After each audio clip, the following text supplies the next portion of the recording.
As a breed, jockeys are known for their dedication and professionalism. Early morning track work, cantankerous mounts and hours in the sauna are just a few of the challenges they face. Yes, but after years in the saddle, a jockey can look forward to a second career as a trainer or an occasional stint as a celebrity clerk of the course. In Indonesia, however, the next hurdle a retired hoop will face is high school. This little boy's name is Masri, and he lives just below the equator on the Indonesian island of Lombok. Masri is 7 years old, and like children all over the world, he spends most of his day at school. And like any other school, after recess, it's back to the classroom.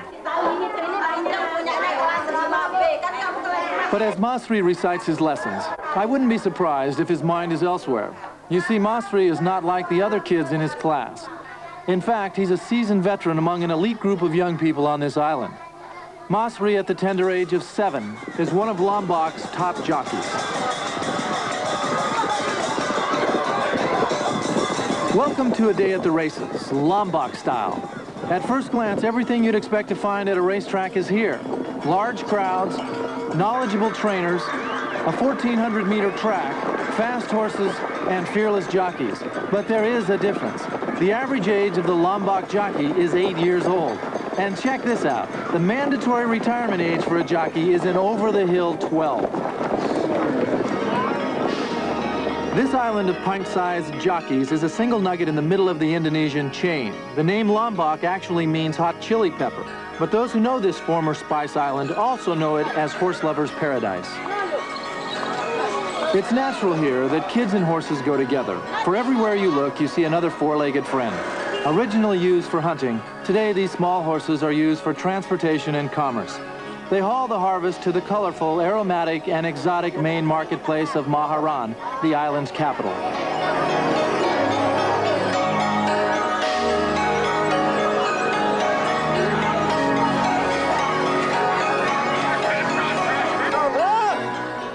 But the common workhorse is not the type that interests this man. Mr. Usman is a top racehorse owner and one of the most influential members of Lombok society. The horses in his stable are known as coup de prang, which means warrior horse. Usman's favorite warrior is a jockey who shares his love for the animals and the sport. And that's our young friend, Masri. The owner, the horse, and the jockey are one team. They must be able to communicate, to have one language and one heart. As the Lombok fishermen work their nets to bring in the bounty of the Indian Ocean, Mr. Usman works with his team of handlers and jockeys. They use the sea to bathe the horses and use the soft sand as a track to prepare for the races this weekend.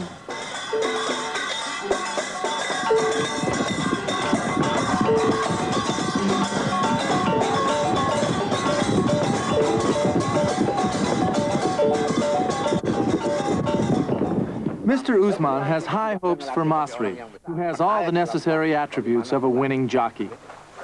He is small, and that is always good, but his calmness and courage are what really stand out for me. Children here are taught to ride soon after they learn to walk, and if a child really takes to it, he practically trains himself. At first, Masri watches a few of the older boys show off.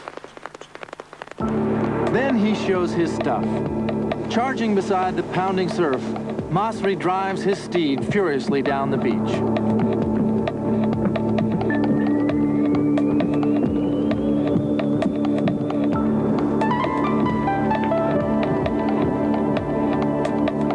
But as fearless as Masri may look, he had a hard time putting into words his love of horse racing and his strong desire to win. Like a lot of people, he is, to say the least, camera shy.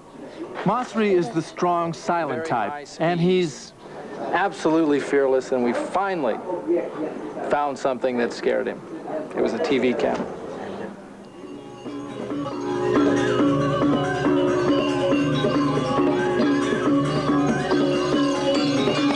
The people on Lombok are very enthusiastic, and if you want to see them get really excited, just follow the parade to the racetrack.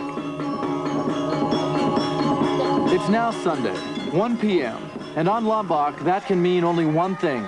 It's post time. The crowd has come out for a day at the races, and today's card features 8 contests. As the moment for the first race draws near, these little jockeys know that money, prizes, and prestige are at stake, and they prepare to put it all on the line. And they're off. As is tradition, gamelan music fills the air as the horses pound past the grandstand. The winner of the first race is a savvy veteran, age 9. By the third race of the day, I really began to appreciate the danger these young jockeys face. Riding barefoot and bareback, they show amazing horsemanship by maintaining control of their mounts at high speeds. Now, this track railing is not necessarily uniform in its structure, so watch as these riders come around how dangerously close they get to it. And me.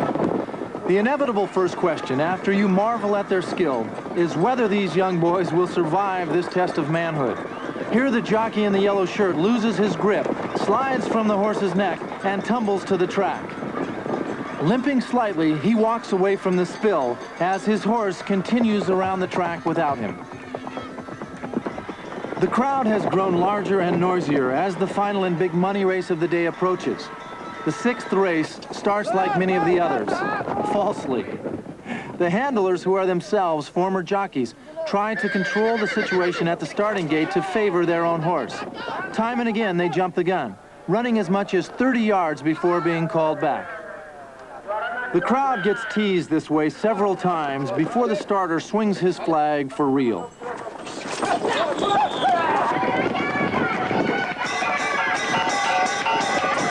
The sixth race is won by 8-year-old Magnoon, riding a horse named Raja.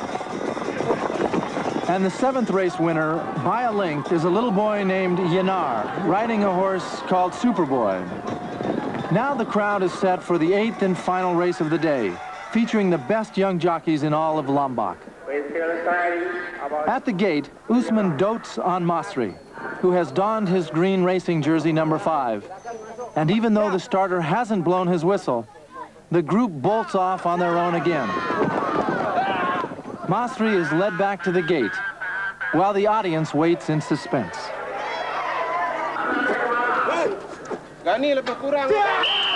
This time, it's the real thing, and Masri breaks to an early lead, working his horse hard.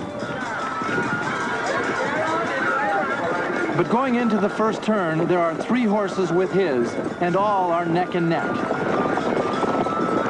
Usman is forced to just watch and wait. Everything now is up to Masri.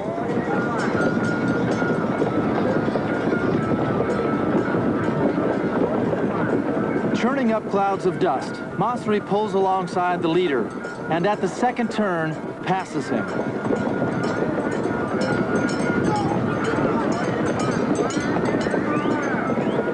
As he begins to open up a 2-length lead, the crowd senses what Masri feels in his bones. This moment, this race, belongs to him.